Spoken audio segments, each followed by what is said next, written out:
Dr. Seuss's Sleep Book by Dr. Seuss. The news just came in from the county of Keck that a very small bug by the name of Van Vleck is yawning so wide you can look down his neck. This may not seem very important, I know, but it is, so I'm bothering telling you so. A yawn is quite catching, you see, like a cough. It just takes one yawn to start other yawns off. Now the news has come in that some friends of Van Vleck's are yawning so wide you can look down their necks. At this moment, right now, under 7 more noses, great yawns are in blossom. They're blooming like roses.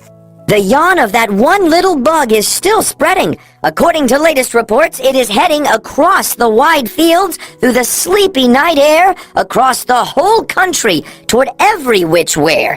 And people are gradually starting to say, "I feel rather drowsy. I've had quite a day." Creatures are starting to think about rest. 2 bifferbomb birds are now building their nest. They do it each night, and quite often I wonder how they do this big job without making a blunder. But that is their problem, not yours and not mine. The point is, they're going to bed. And that's fine. Sleep thoughts are spreading throughout the whole land. The time for night brushing of teeth is at hand. Up at Herkimer Falls, where the great river rushes and crashes down crags in great gargling gushes, the Herkimer sisters are using their brushes. Those falls are just grand for toothbrushing beneath, if you happen to be up that way with your teeth. The news just came in from the Castle of Krupp that the lights are all out and the drawbridge is up. And the old drawbridge drawer just said with a yawn, "My drawbridge is drawn, and it's going to stay drawn till the milkman delivers the milk about dawn. I'm going to bed now, so nobody better come round with a special delivery letter." The number of sleepers is steadily growing. Bed is where more and more people are going.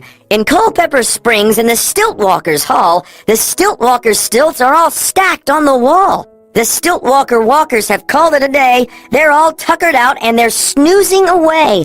This is very big news. It's important to know, and that's why I'm bothering telling you so.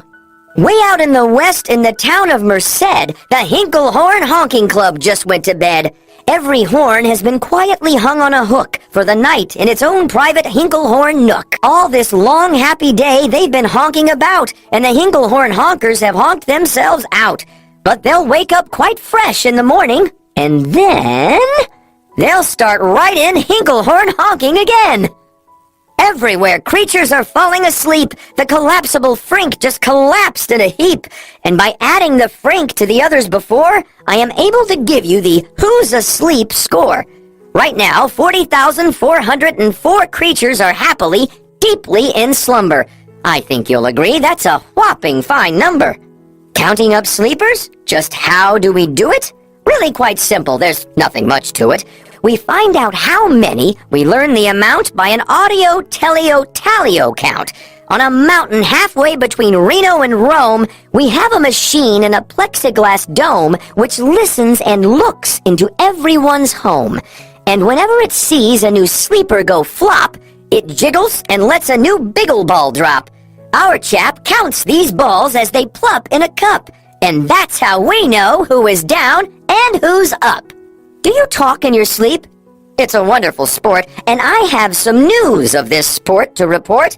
The world champion sleep talkers, Joe and Mo Red Zoff, have just gone to sleep, and they're talking their heads off.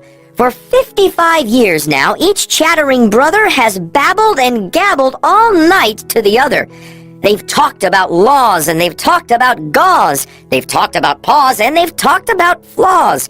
They've talked quite a lot about old Santa Claus. And the reason I'm telling you this is because you should take up this sport.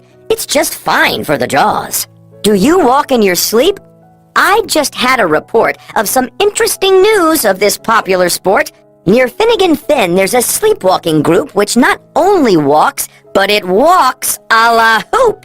Every night they go miles. Why, they walk to such length they have to keep eating to keep up their strength. So every so often, one puts down his hoop, stops hooping, and does some quick snooping for soup. That's why they are known as the Hoop Soup Snoop Group. Sleepwalking, too, are the curious Crandalls, who sleepwalk on hills with assorted-sized candles. The Crandalls walk nightly in slumbering peace, in spite of slight burns from the hot, dripping grease. The Crandalls wear candles because they walk far, and if they wake up, want to see where they are. Now, the news has arrived from the Valley of Vale that a Chippendale mupp has just bitten his tail, which he does every night before shutting his eyes. Such nipping sounds silly, but really, it's wise. He has no alarm clock, so this is the way he makes sure that he'll wake at the right time of day. His tail is so long, he won't feel any pain till the nip makes the trip and gets up to his brain. In exactly 8 hours, the Chippendale mupp will, at last, feel the bite and yell, "Ouch!" and wake up. A Mr. and Mrs. J. Carmichael Crocs have just gone to bed near the town of Fort Knox, and they, by the way, have the finest of clocks.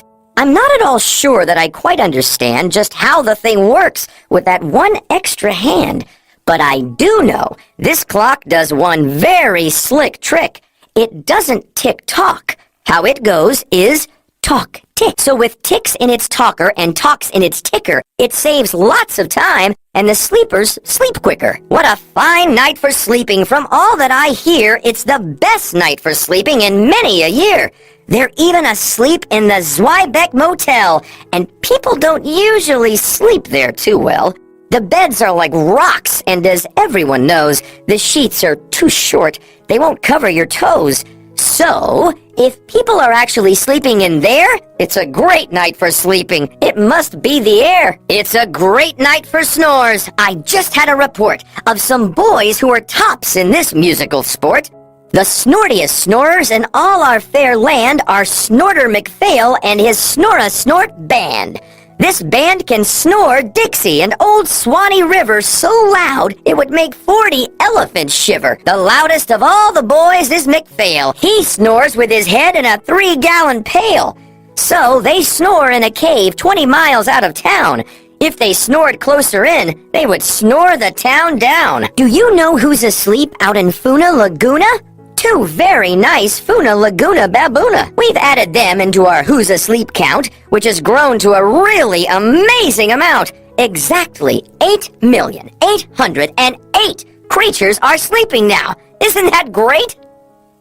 A Jed is in bed, and the bed of a Jed is the softest of beds in the world, it is said. He makes it from pom-poms he grows on his head, and he's sleeping right now on the softest of fluff, completely exhausted from growing the stuff. The news has come in from the district of Doft that 2 oft are asleep and they're sleeping aloft. And how are they able to sleep off the ground? I'll tell you. I weighed one last week and I found that an oft is so light he weighs minus 1 pound. A moose is asleep. He is dreaming of moose drinks. A goose is asleep. He is dreaming of goose drinks. That's well and good when a moose dreams of moose juice. And nothing goes wrong when a goose dreams of goose juice. But it isn't too good when a moose and a goose start dreaming they're drinking the other one's juice. Moose juice, not goose juice, is juice for a moose. And goose juice, not moose juice, is juice for a goose. So when goose gets a mouthful of juices of mooses, and moose gets a mouthful of juices of gooses, they always fall out of their beds screaming screams. So, I'm warning you now, never drink in your dreams. Speaking of dreaming, I think you should note that the Bumbletub Club is now dreaming afloat. Every night they go dreaming down Bumbletub Creek, except for one night every 3rd or 4th week, when they stop for repairs, 'cause their Bumbletubs leak. But tonight they're afloat full of dreams, full of bliss, and that's why I'm bothering telling you this. At the fork of a road in the Vale of Vavode, 5 foot-weary salesmen have laid down their load. All day they've raced round in the heat at top speeds, unsuccessfully trying to sell Zizzerzoot seeds, which nobody wants because nobody needs.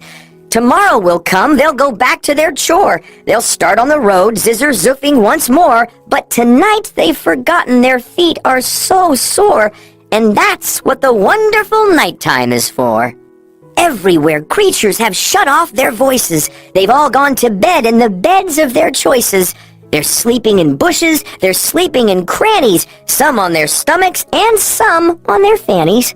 They're peacefully sleeping in comfortable holes, some even on soft-tufted barbershop poles. The number of sleepers is now past the millions. The number of sleepers is now in the billions. They're sleeping on steps and on strings and on floors, in mailboxes, ships, and the keyholes of doors. Every worm on a fishhook is safe for the night. Every fish in the sea is too sleepy to bite. Every whale in the ocean has turned off his spout. Every light between here and far Foodle is out. And now, adding things up, we are way beyond billions. Our Who's Asleep score is now up in the zillions. 99,000,000,9,000,002 creatures are sleeping. So, how about you? When you put out your light, then the number will be 99,000,009,000,003.